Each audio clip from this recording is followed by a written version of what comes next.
Take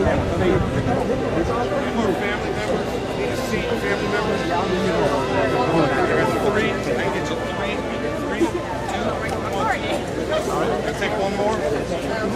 Right here. Wait, right here. I got three. We have one right here. I tried to rest on you.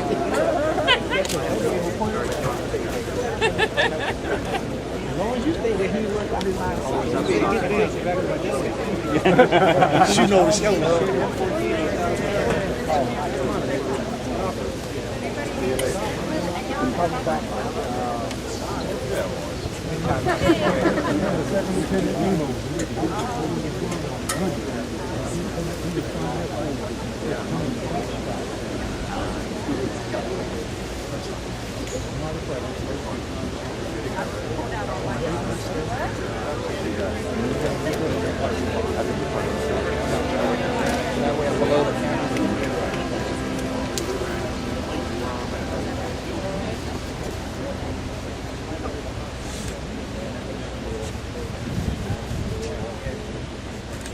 Please rise for the invocation, which will be offered by the Reverend Rick Mosier, pastor of Northwood United Methodist Church.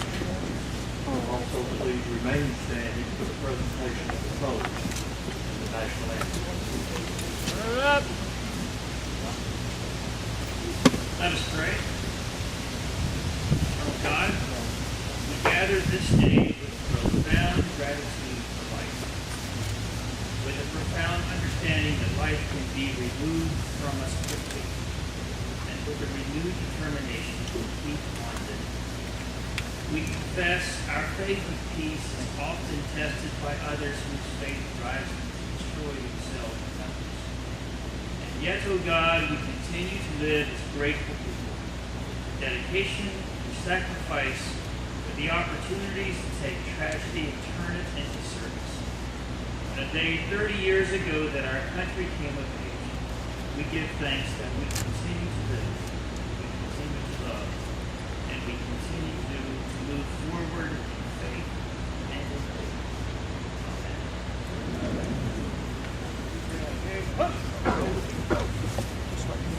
March on to the colors.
Please be seated.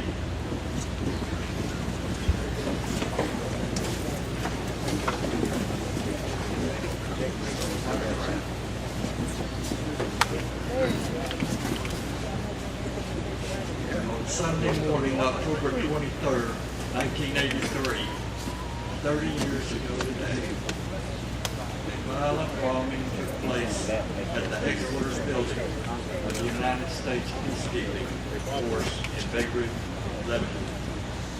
This event, plus subsequent actions in Beirut and Grenada, caused the deaths of 273 U.S. Marines, soldiers, and sailors.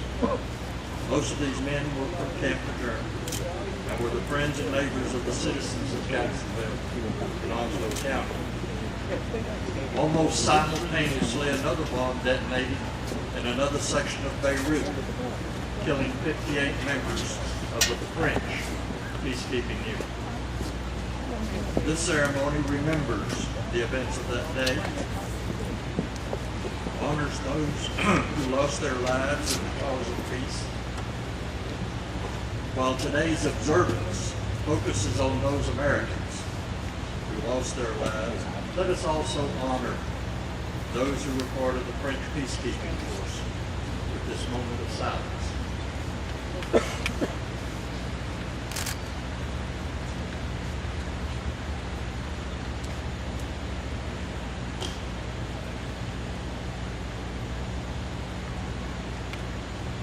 Our community has vowed to never forget the events of October 23rd, 1983, and that is why the ceremony has been held annually. Thank you for being a part of renewing our pledge to never forget, and for your participation in the honor to those named on the wall behind me who lost their lives in the cause of peace. I would like to give a special welcome today to the family members and the Beirut veterans who are attending. We thank you. In addition to this ceremony, the Military Order of the Devil Dogs will conduct their annual ceremony at the Beirut Memorial Monument at the Camp Geiger Circle. The ceremony is set for 2 p.m. and those attending should use the entrance to the Marine Corps Air Station to access the site. Signs and sentries will direct attendees to the site. These observances are important to our community as October 23rd, 1983 holds a special place in our community's history and the history of the Marine Corps. Mayor Sammy Phillips continues the tradition of carrying the torch of leadership and commitment to military families in our community to never forget the sacrifices of military families and their service members. A native of Jacksonville, a graduate of Jacksonville High School, North Carolina Wesleyan, ECU, and the FBI Academy. Mayor Sammy Phillips served on the city council after retiring as deputy police chief. In 2007, he was the first person ever elected to a 4-year term as mayor. In the last 30 years, there have only been 6 mayors of Jacksonville who have stood in this setting for this observance. Today, Sammy Phillips continues the solemn pledge of this community to never forget the events of this day 3 decades ago. Please welcome Jacksonville Mayor Sammy Phillips.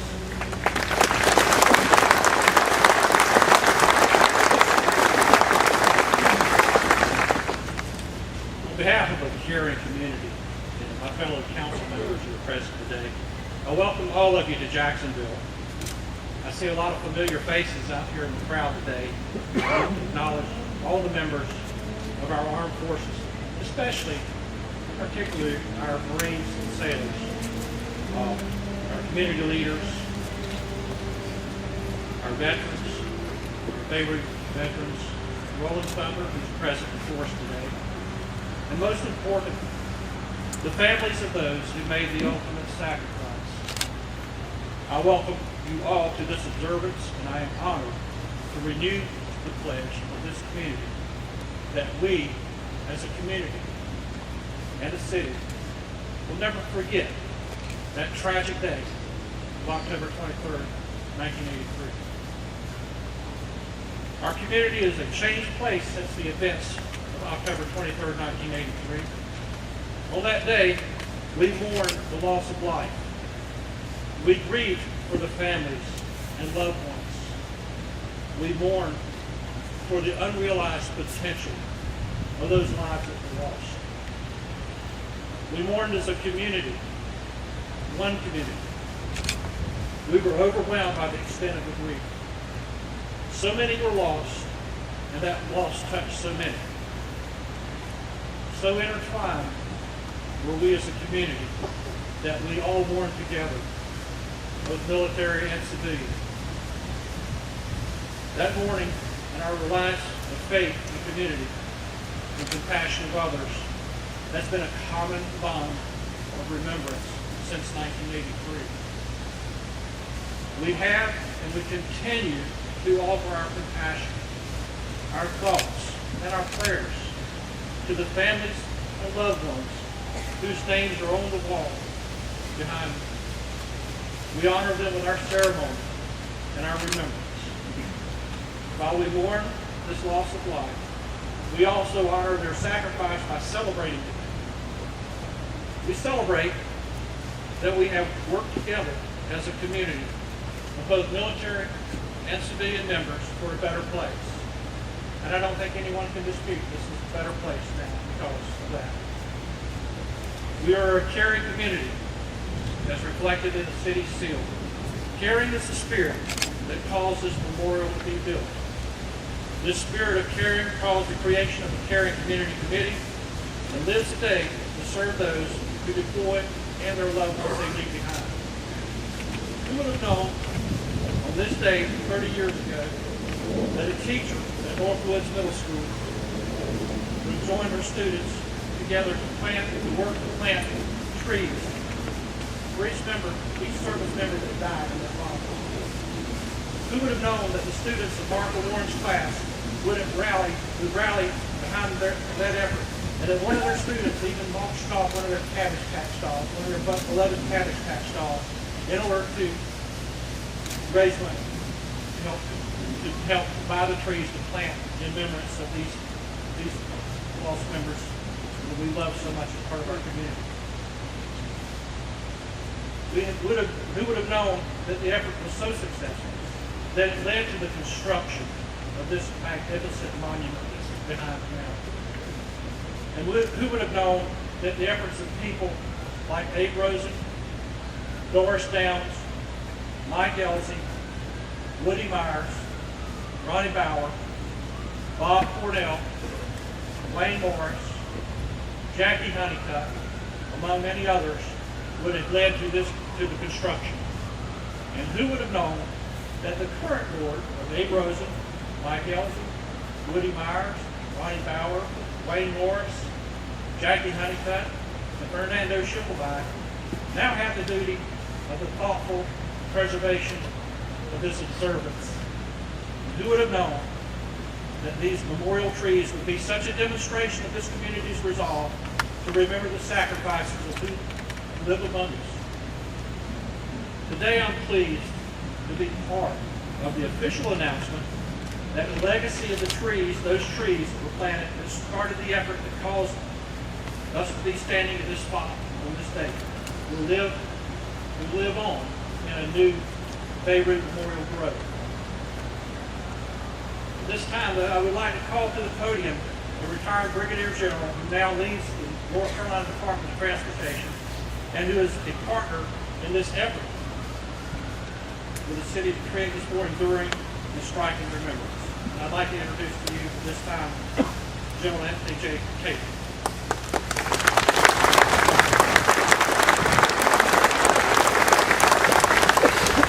Thank you, Mr. Mayor.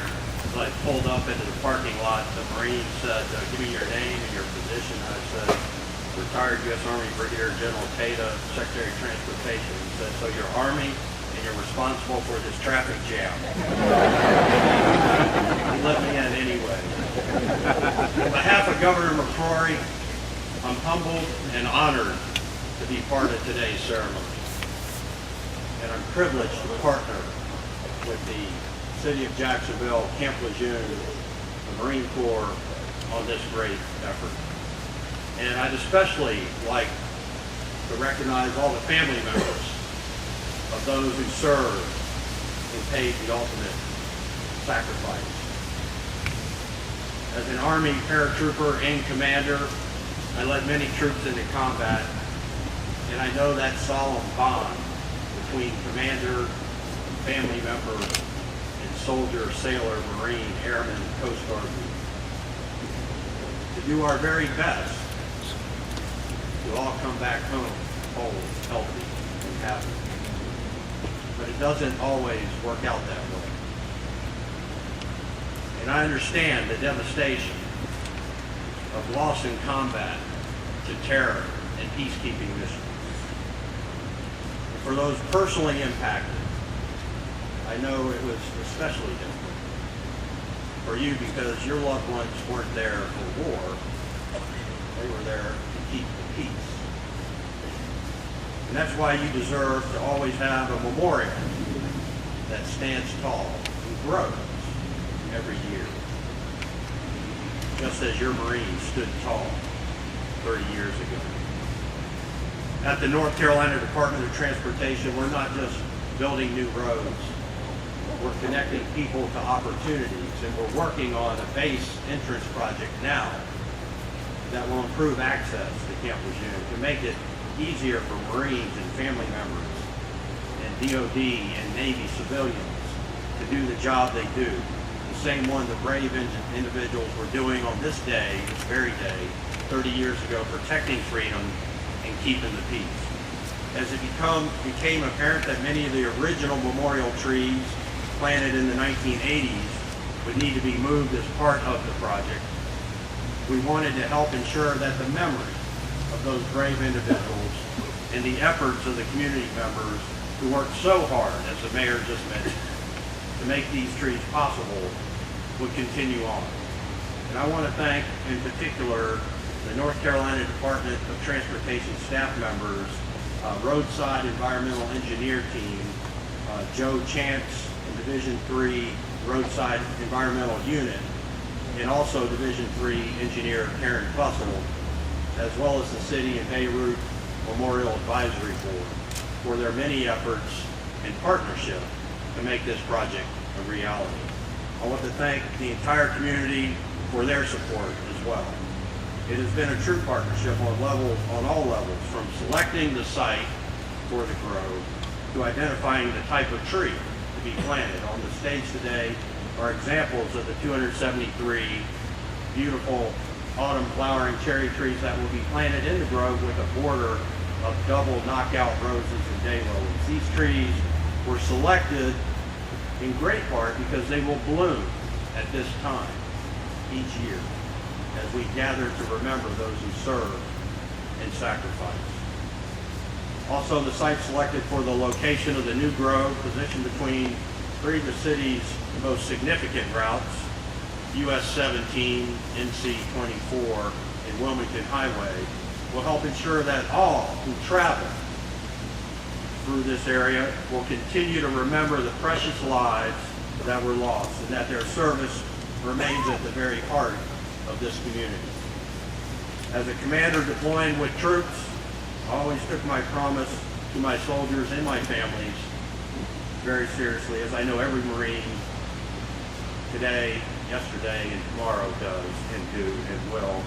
Today, my promise to you is that as we work to support the service of Marines and families on the base through this grove, you will continue to have a memorial that stands tall, just as all of your Marines did 30 years ago to keep the peace. Thank you, December 5.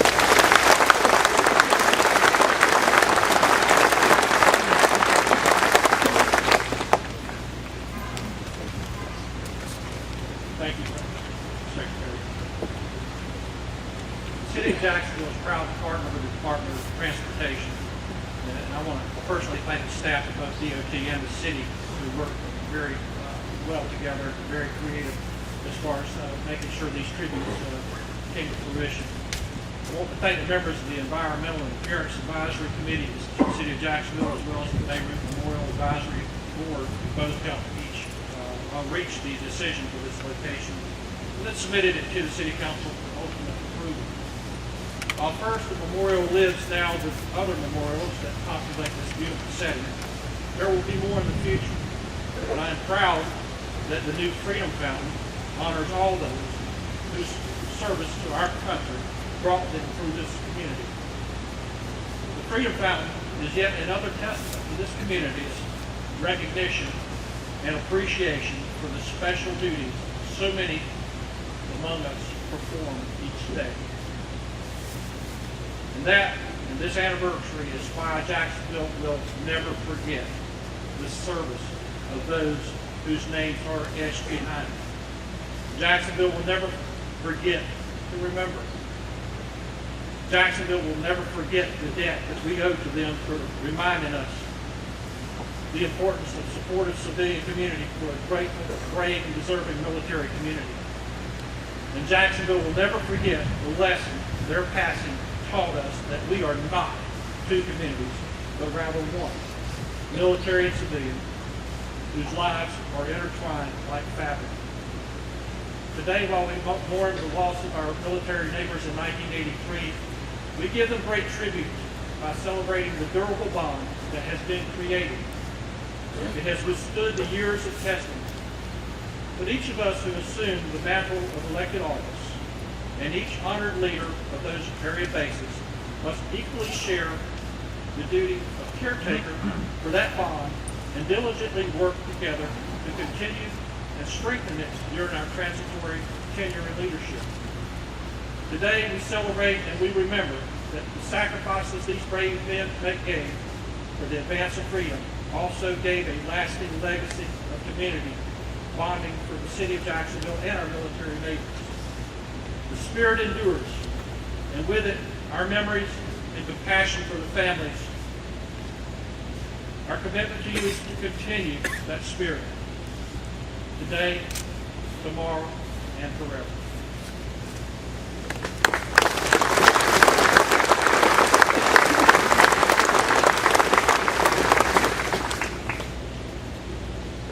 Thank you, Mayor. Thank you for your commitment to these families and for the city's continued commitment to this effort.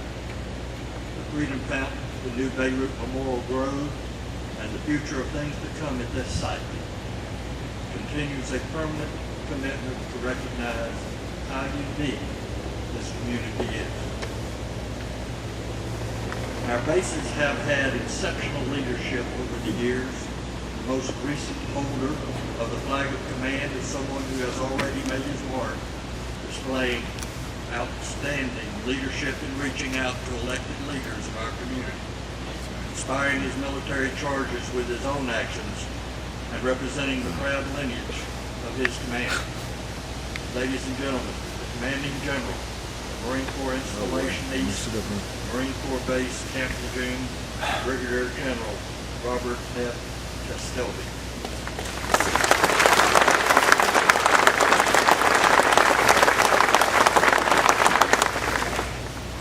General, Mrs. Amos, General Gray, Major Barrett, Mr. Arcata, Mayor Phillips, distinguished guests, fellow Marines, families, and friends, I want to personally welcome you all today to this time-honored memorial observance ceremony. As the Commanding General of Marine Corps Base Camp Lejeune, Marine Corps Installations East, I am truly honored and humbled to speak to you here today because I am mindful that from this base, from this most cherished home of Marine Expeditionary Forces in readiness, so many brave warriors say goodbye to their families, courageously deployed into harm's way in the service of our great nation, and gave the ultimate sacrifice. And over the years, Camp Lejeune and this steadfast community have borne witness to countless acts of courage.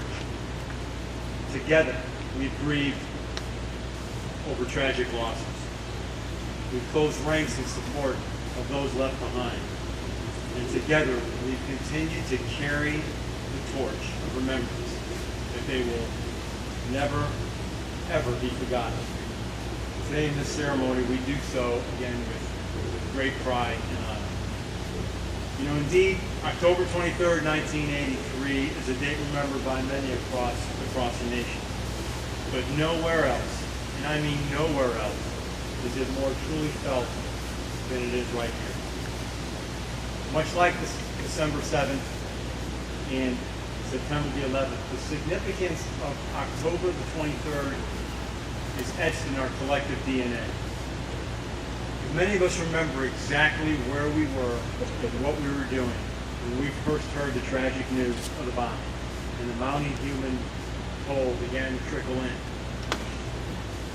I had the privilege of being here in attendance in 1986, October 23rd, 1986, when this incredible memorial wall was unveiled.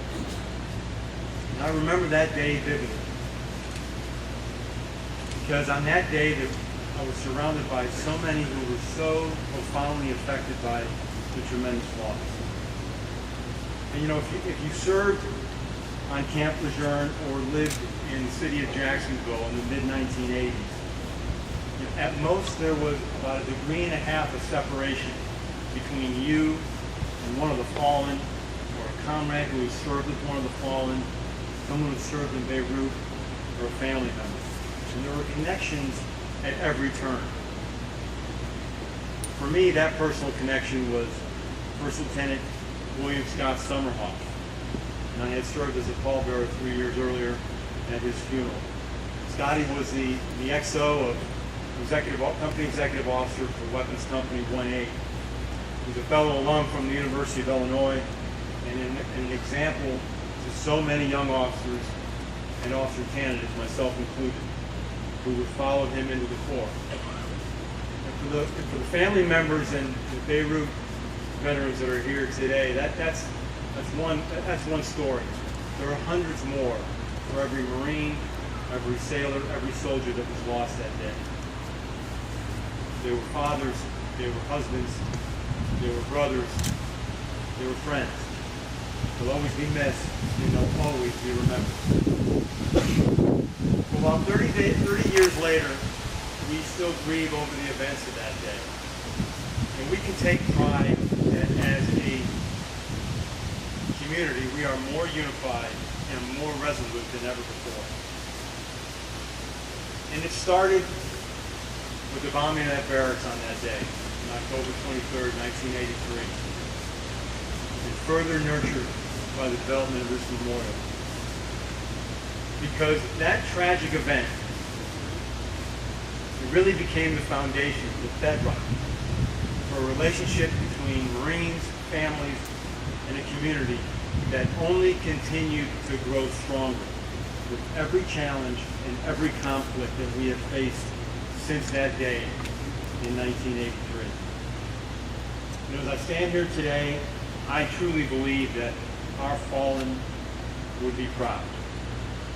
Proud of the honorable men and women that continue the legacy of service. Proud of the strength and unity of our combined community. And proud of the resolve that we all share to never, ever forget their sacrifice and to carry on that torch of the legacy of their selfless service.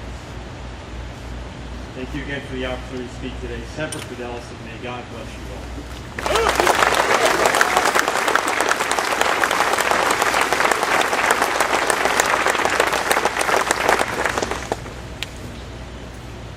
Thank you, gentlemen.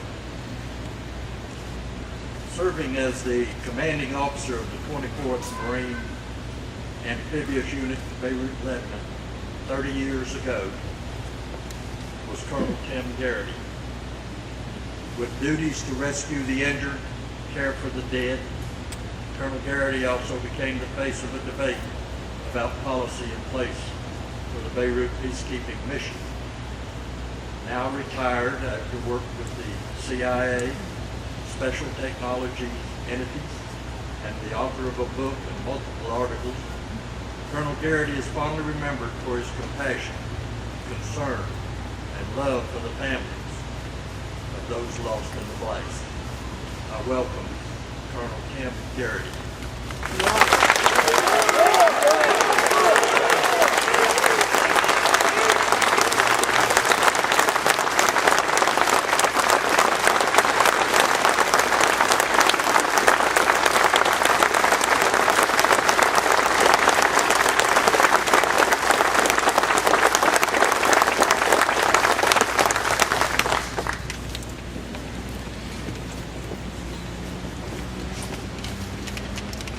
Years ago today, the world awakened to hear and view one of the most vile acts of terrorism in history. Simultaneous coordinated suicide attacks against United States and French peacekeeping forces in Beirut, which left 299 dead and scores wounded. History has shown that this was not an isolated act of terrorism. The bombing launched a murderous new era of international terrorism. Wholesale slaughter of civilians and innocents over the past 3 decades has evolved to be the trademark of Al-Qaeda, Hezbollah, and their jihadist fellow travelers. It is ironic to look back at how comprehend all this transpired. Acts of terrorism have become a staple on our evening news reports and seem to be increasing. The United States and our allies are winding down over a decade of intense combat and have acquitted themselves with honor and valor. The Arab Spring across the region reflects the eternal yearning of liberty and freedom and human dignity. In many places, this is being fiercely contested by the same jihadist forces which are the root causes of the oppression and tyranny which launched the Arab Spring. For those that served in Beirut, peacekeeping mission in 1983, it is important to remember that the same culprits who were the key operatives in planning, financing, training, carrying out the bombing continue their havoc and carnage today. The past 3 Iranian ministers of defense, including the current one, selected a few months ago, all have peacekeepers' blood on their hands and are leading the Iranian lockstep march for the acquisition of nuclear weapons. It will be some time before the last chapter of this story is written. Today we gather again here to remember and pay our homage and honor those who gave the ultimate sacrifice. I also vividly recall a heartfelt support of the city of Jacksonville, which was provided without hesitation. Doris Downs, Dave Rosen, so many other officials, Cabbage Patch Dolls, all and so many others, led to the creation of this beautiful memorial. There was a special bond that was established then, and as you hear today and see, it is more vibrant and stronger than ever. Not a day goes by us remember, praying, and honoring the fallen peacekeepers. At the end of World War I, there was a point home called in Flanders Field that comes to mind today. There's a verse at the end which is applicable and poignant for the patriots whose names are etched in this grand hall at this memorial. The verse simply proclaims, "If ye great faith with us who died, we shall not sleep." I'd like to state today to the fallen peacekeepers to rest in peace. They will never be forgotten. I am forever honored, humbled, and proud to have been a part and associated with these special warriors who served their God, family, country, and corps with such honor and distinction.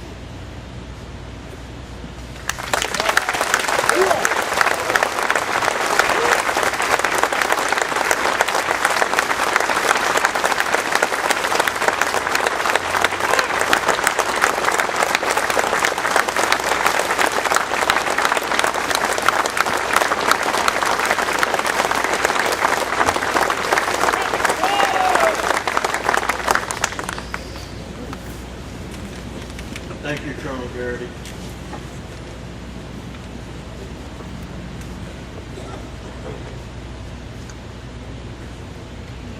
The city and the Beirut Memorial Advisory Board would like to thank the 2nd Marine Division Band for their years of service to this observance.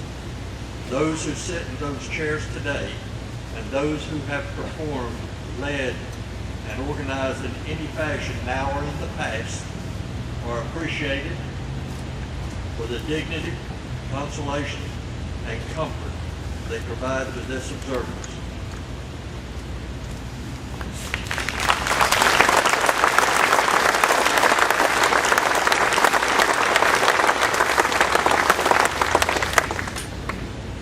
The Beirut Memorial Advisory Board commissioned a former conductor for a composition that would help mark this milestone anniversary. Chief Warrant Officer 2, Forrest Q. Brown, now retired, provides to us this piece, Freedom's Holy Breath. We are honored to have the 2nd Marine Division. Thank you.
Thank you, Forrest Brown. Thank you, members of the band. From their performance in the rain at the first national observance to the demonstration of their talents today, the performance of the 2nd Marine Division Band are certainly appreciated.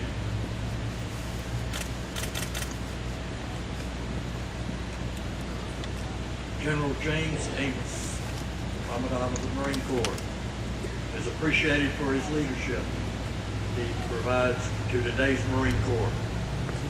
A veteran commander, he is yet another who has followed in the mold of superb leaders who have led troops here at area bases. While here, General Amos and his wife Bonnie were known for their support of the Wounded Warriors Battalion, helping to ensure that it was stood up correctly and properly supported. An aviator at heart, his leadership of 2 MEF simplified the collaboration of the Carolina Marine Air Ground Task Force.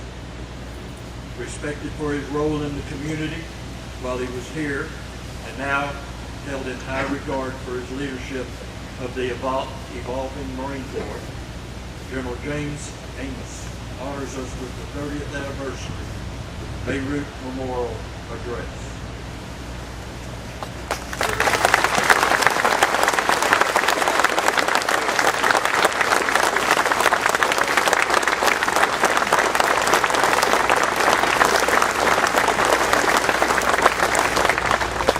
Thank you very much, Abe. Ladies and gentlemen,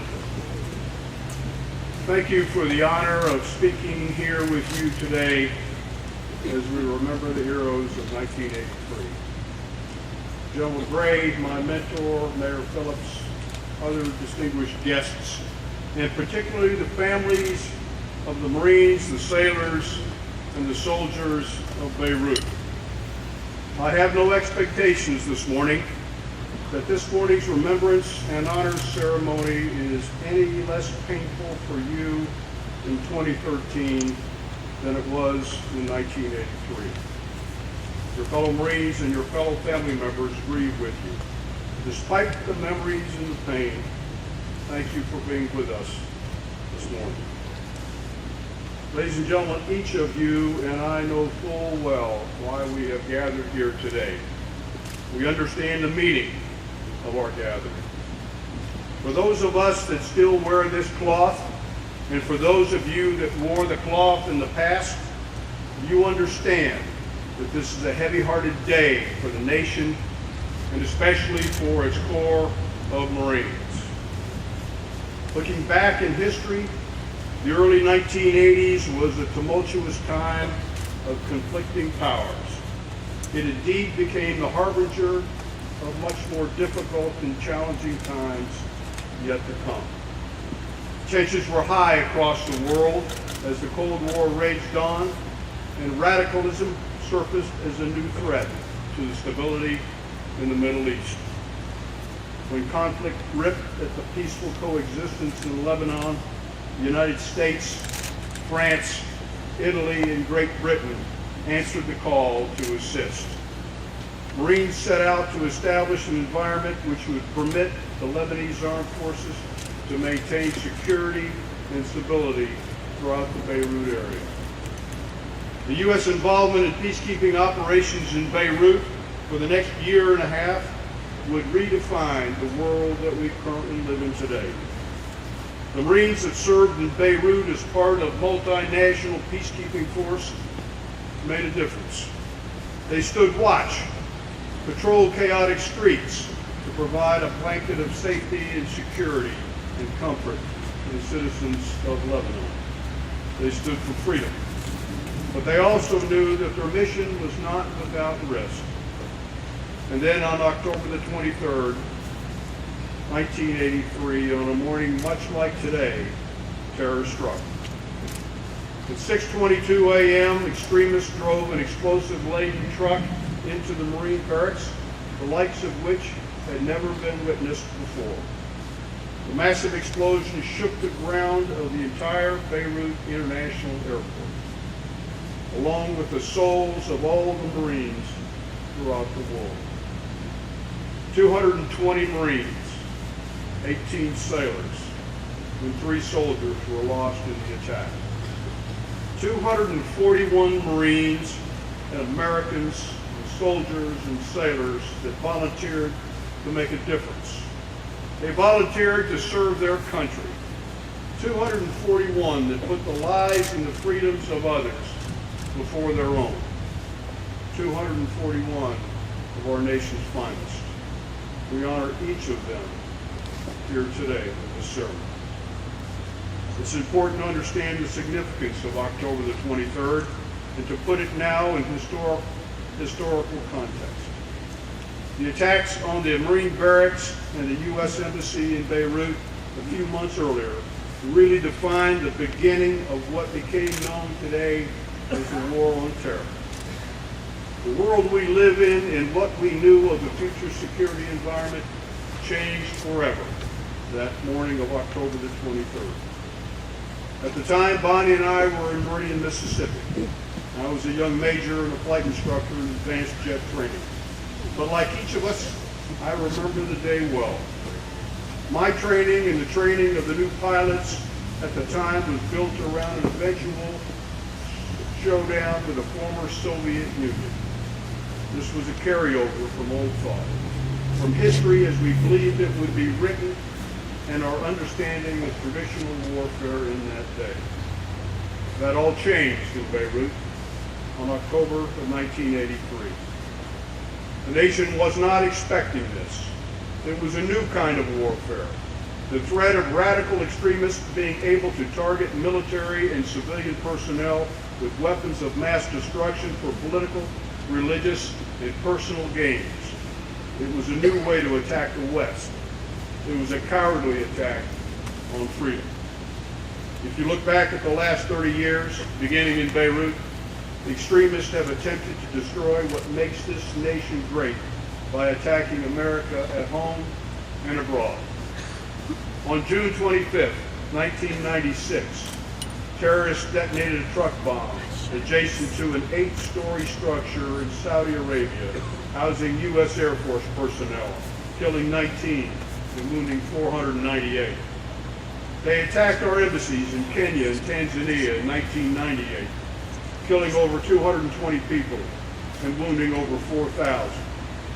The attack against the USS Cole in October of 2000 while harbored in Yemen resulted in 17 sailors killed and 39 injured. On 9/11, terrorists attacked America in New York, in the fields of Shanksville, Pennsylvania, in the Pentagon, killing nearly 3,000. We remember each of these well. We will never forgive, nor will we ever forget.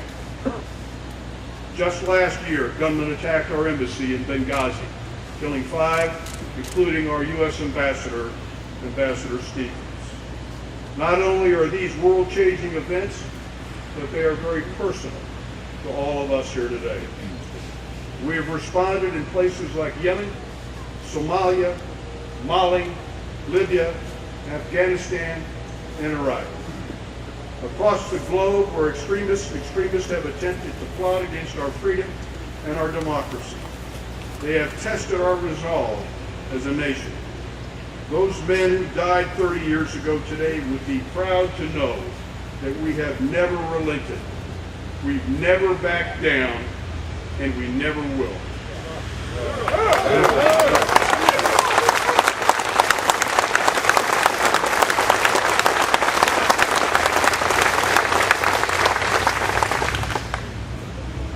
I want to talk briefly this morning about one of the Marines who's honored on the wall behind me.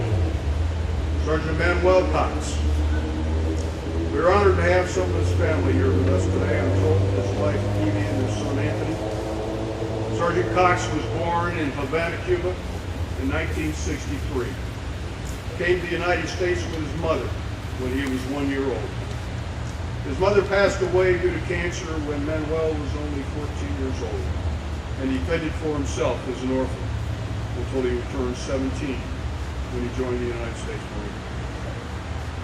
Manuel found solace and camaraderie in the Corps, and he excelled. He was rewarded for his strength of character and his work ethic.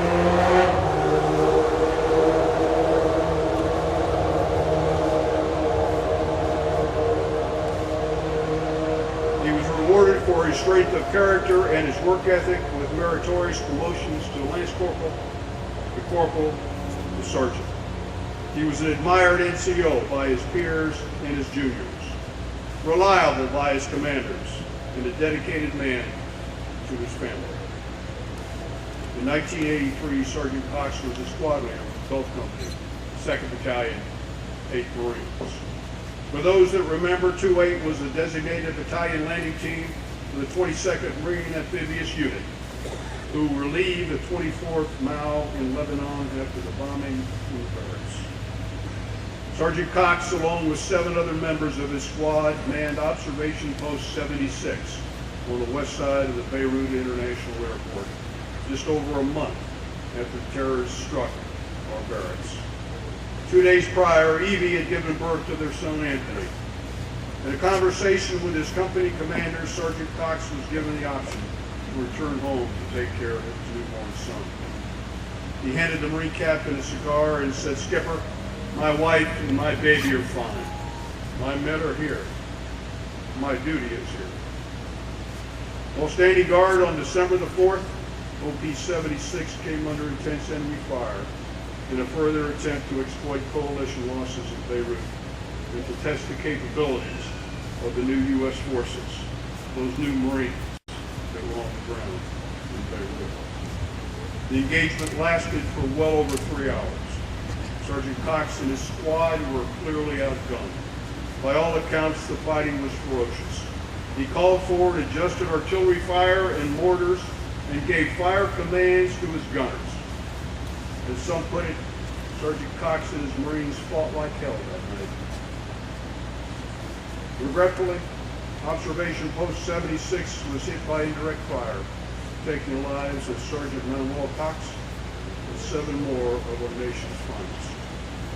Sergeant Cox was an inspiration to those that served with him, as were the other Marines and sailors and soldiers that we remember today. Though it seems they were taken suddenly, and it remains difficult to understand the purpose for which they left us, I am confident they would be proud of the legacy that continues because of their sacrifice. Turn the clock forward with me to today's Marine Corps, if you will, please. John Stokes was only 10 months old in Fremont, California, when Sergeant Cox was in the fight of his life in Beirut. Sean wouldn't understand the significance of the barracks bombing until many years later. But like Sergeant Cox, Sean felt a calling to serve his nation. Sean Stokes entered the Marine Corps on October the 15th, 2001, a little bit more than 30 days after 9/11. He was an excellent athlete, an avid outdoorsman and sportsman, and by all accounts from his fellow Marines, a moral compass for his unit. During the Battle of Fallujah in November of 2004, Corporal Stokes was assigned to Lima Company, 3rd Battalion, 1st Marines. He was a point man for his squad.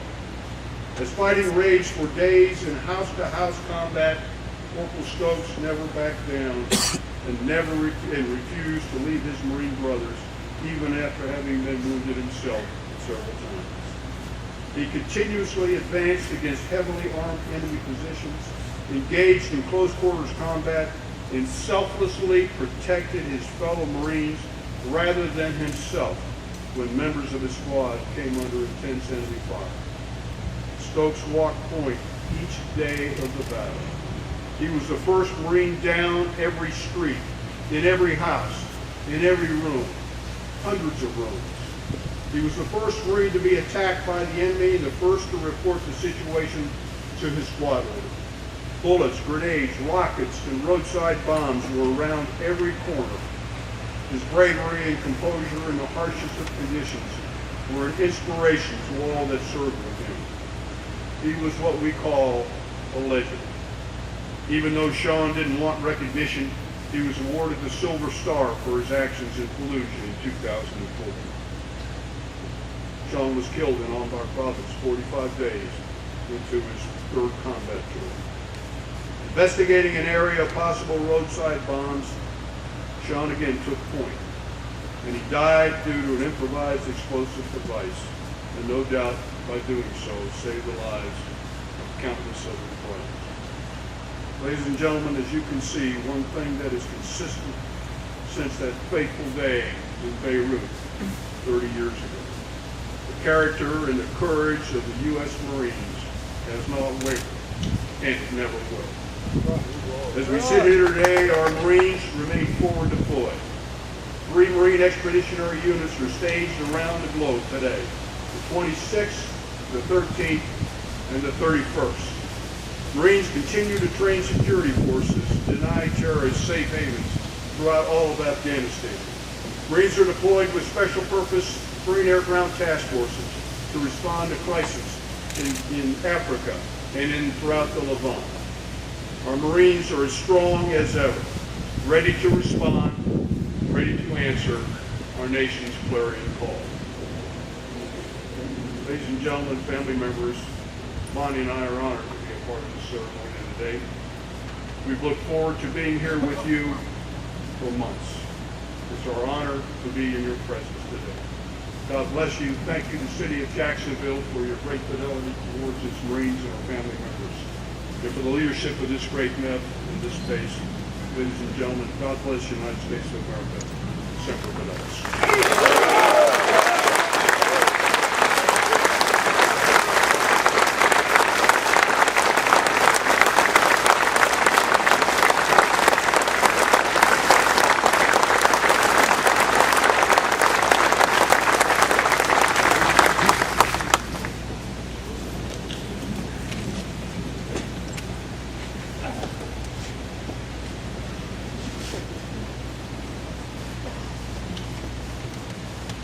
Thank you, Commandant. Your leadership and your remarks are certainly appreciated. A former Commandant himself, General Al Gray, is regarded as a Marine's Marine.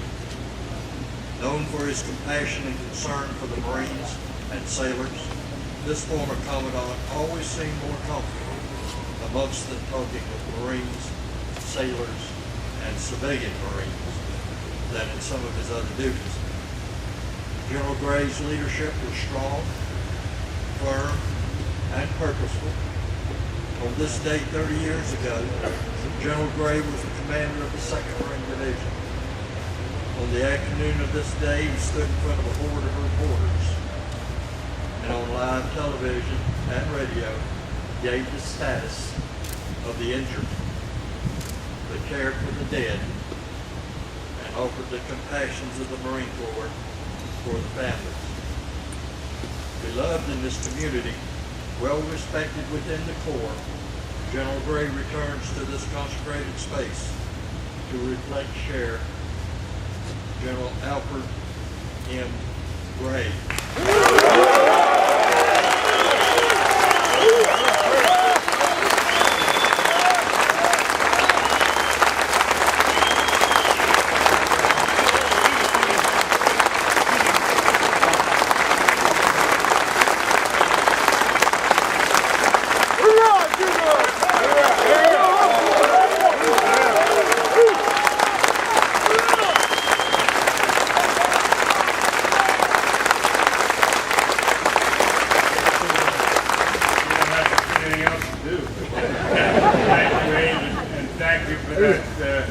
Very warm welcome. It's really me that should applaud you because you gave me a chance to come back home this morning. Thank you.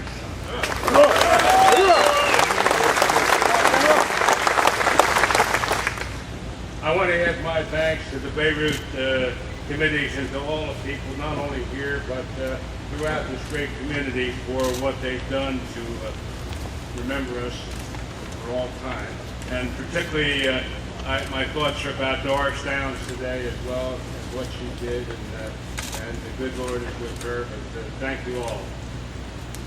I also want to say to our Beirut families, our loved ones, our friends, for goodness sakes, now there are daughters and sons that are growing up, and I've met granddaughters and grandsons today, and all of that. And when I look at you and when I remember, I say, my prayers have been answered, because I've been thinking about you for 30 years now, every morning and every evening, and this morning my prayers have come true. So hang in there, keep doing what you're doing.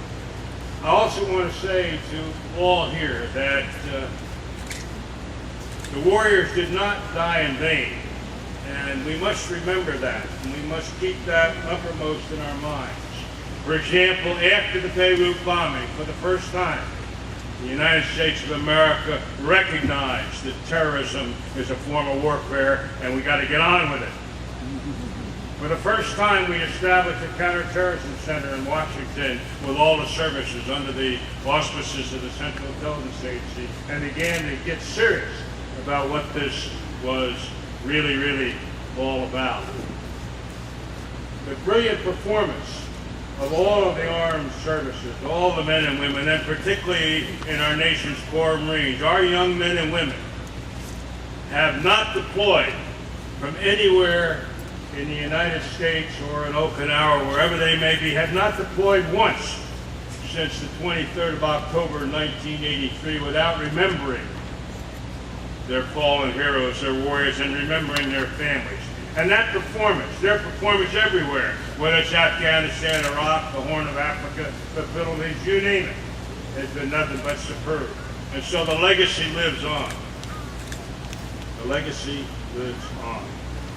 There's also the matter of medicine and medical care. Today, as we all know, wounded warriors are coming home, seriously wounded warriors that would not be alive 20 years ago.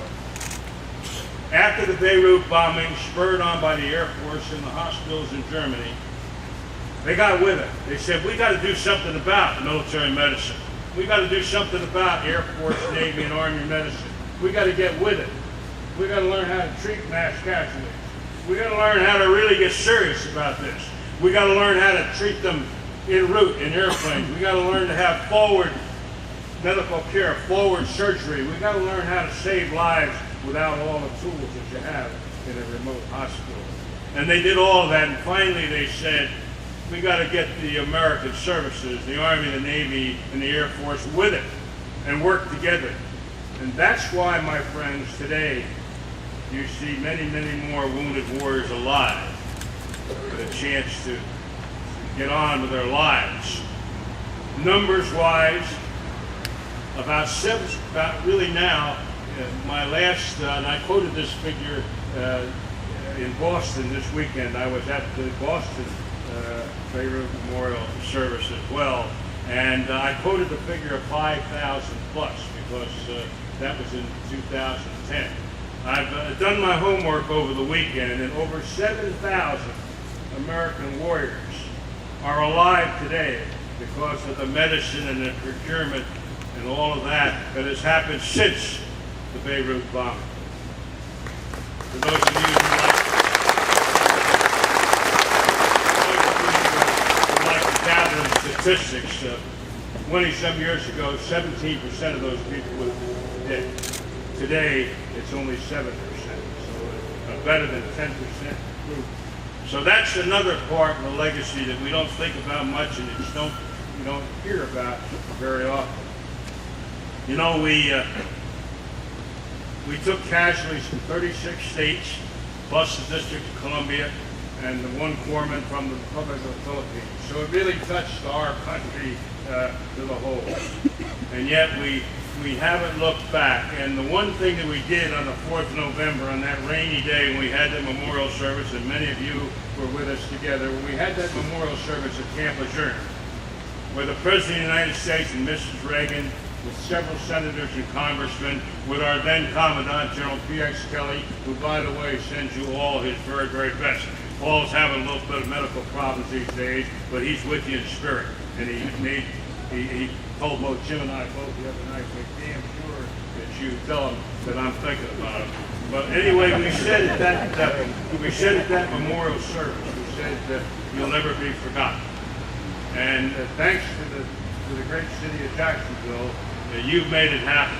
It's the Jacksonville and Onslow County and really the great state of North Carolina together, pulling together, has made this event happen, and it will continue to happen as I understand it. And thank you very much from the hearts and minds of all of us here today.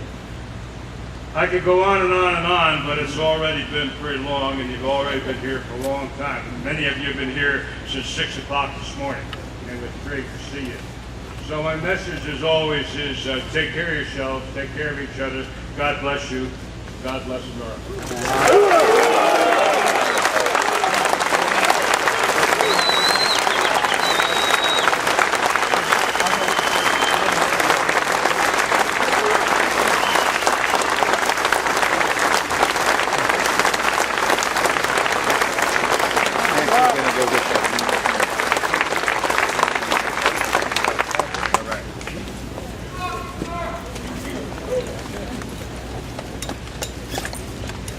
Greg, as always, your leadership and your insights are greatly appreciated.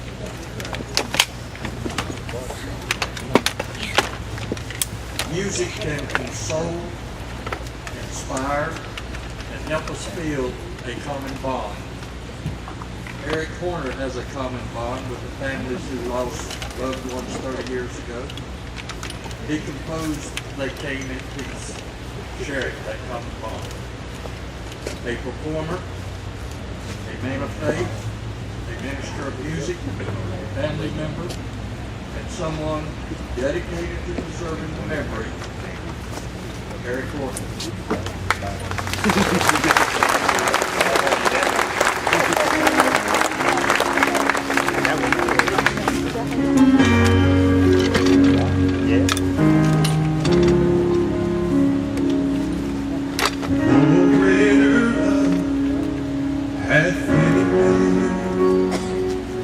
That he laid down his life for his friend.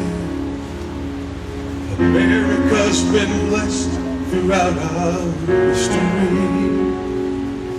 by the many who have paid that price to keep us free.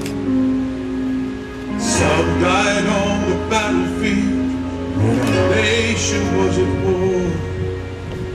Others, as they went to keep the peace and nothing more. They were brothers, they were soldiers, they were sailors and marines, whose love for this country meant more than anything.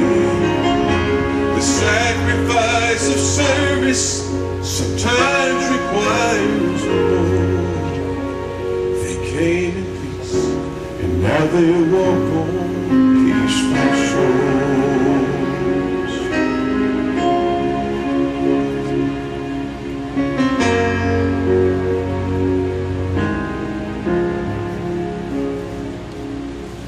We will not forget our fallen ones.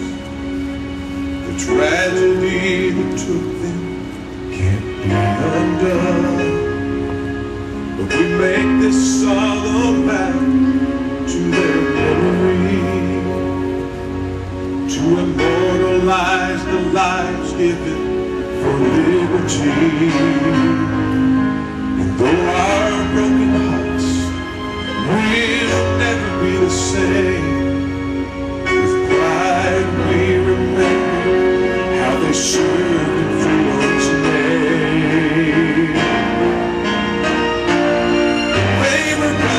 They were soldiers, they were sailors and marines, whose love for this country meant more than anything.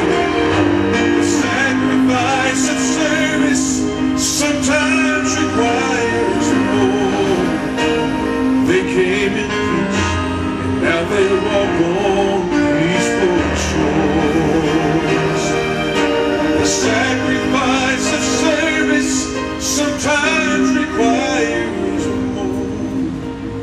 They came in peace, and now they walk on peaceful shores.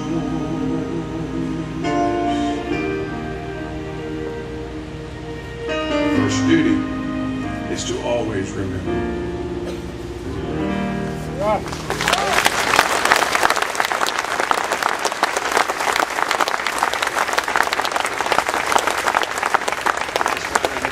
Spending some time with about 1,200 of our newest men and women who are going to be wearing the uniform and taking care of our freedom in the future. And as we were at Fort Jackson, South Carolina, and as we came to the end of the concert, we spent some time sharing with them about the sacrifice of your loved ones. And then we sang this next song together in honor of the sacrifice made by your loved ones, and I invite you to sing it with me today.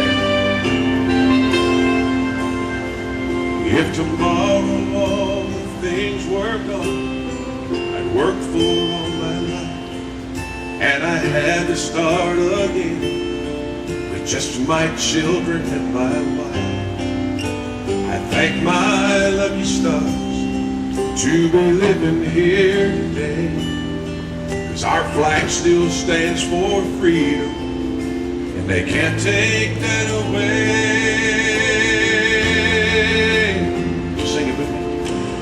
Proud to be an American, where at least I know I'm free. And I won't forget the ones who died, who gave that right to me. And I gladly stand up next to you and defend her still today. 'Cause there ain't no doubt I love this land. God bless the USA.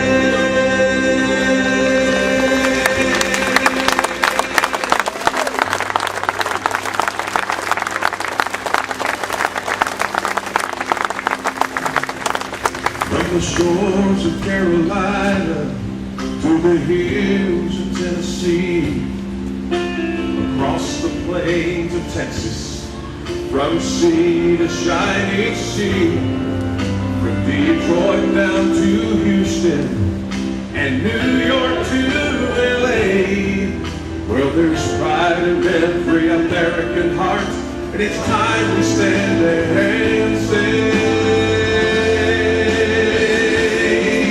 that I'm proud to be an American, where at least I know I'm free.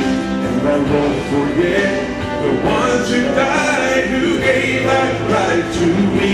And I gladly stand up next to you and defend her still today. 'Cause there ain't no doubt I love this land. God bless the USA.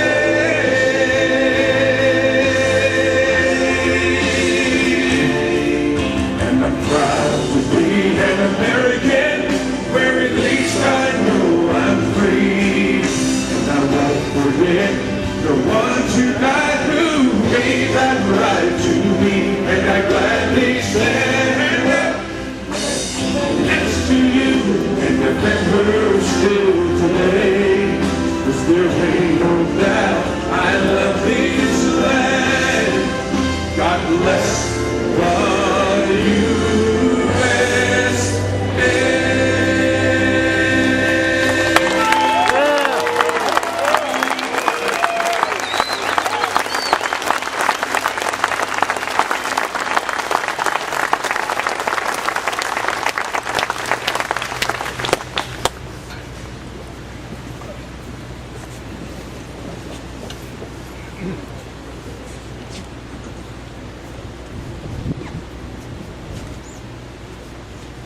Thank you, Eric.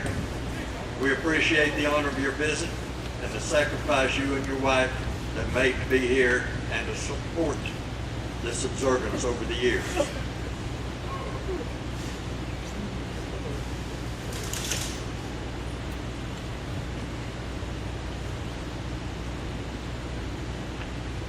Every year during our observance that are accustomed to lay memorial wreaths at the Beirut Memorial Wall.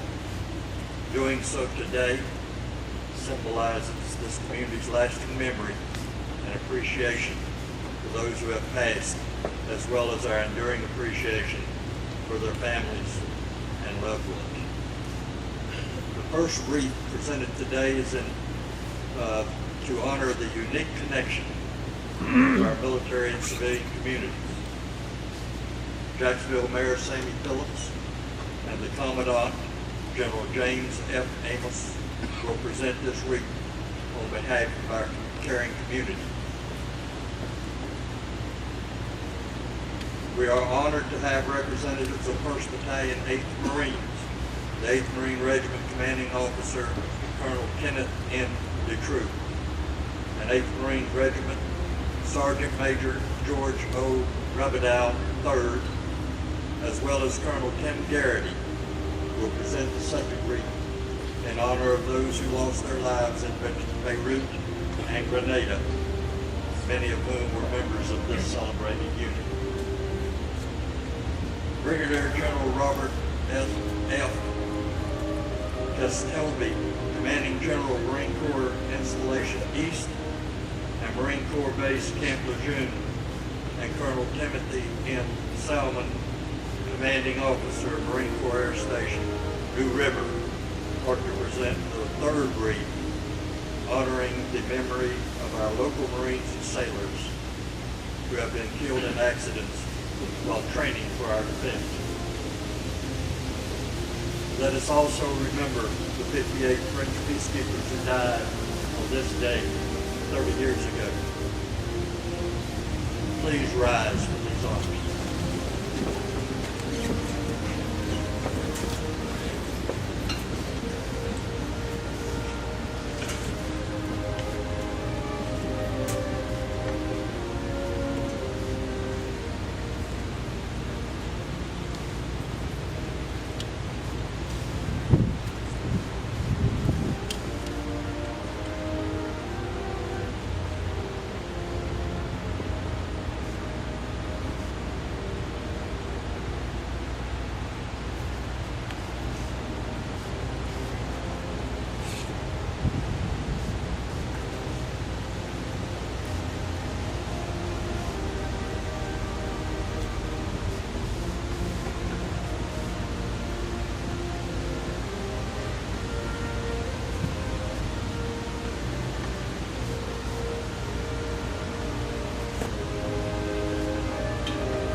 Please remain standing for the retirement of the colors. The benediction by Lieutenant Commander Brian K. Crittenden, Command Chaplain, Marine Aircraft Group 26, 2nd Marine Air Wing, and the musical honors to the branches of the armed forces. Retire the colors.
Ladies and gentlemen, would you join me in a moment of prayer? Our gracious Heavenly Father, we bow in prayer at the end of this special time of remembrance, of honor, and of memorial. Thanking you for your presence among us in guiding in this event. We now pray for your benediction and your blessing as we transition from this event in which we have appropriately honored the memory, the service, and the sacrifices of those who are part of the multinational peacekeeping forces. As we prepare to depart from this place of memory, where we have been greatly inspired by the words and of the memories that have touched our hearts, we would hear ancient words still so appropriate for this moment. Therefore, since we have so great a cloud of witnesses surrounding us, let us also lay aside every encumbrance which so easily entangles us, and let us run with endurance the race that is set before us. Our spirits have been strengthened, and our purpose in service renewed. We pray that as each returns to the individual place of service, your spirits would guide us in ensuring that our lives truly honor the sacrifices we have remembered. As we, the United States of America, continue to pursue the struggle of freedom and liberty around the world. We pray especially for those men and women who at this very moment are serving and fighting for freedom and liberty in harm's way. We pray your divine protection for them and your divine care of their families who wait for them at home. We go now in peace and strength, with the Heavenly Father guiding us, ready to impart to others what we have received today. In the name and the power of our divine Heavenly Father.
while we allow the family members to enter the memorial area, not themselves for just a few minutes.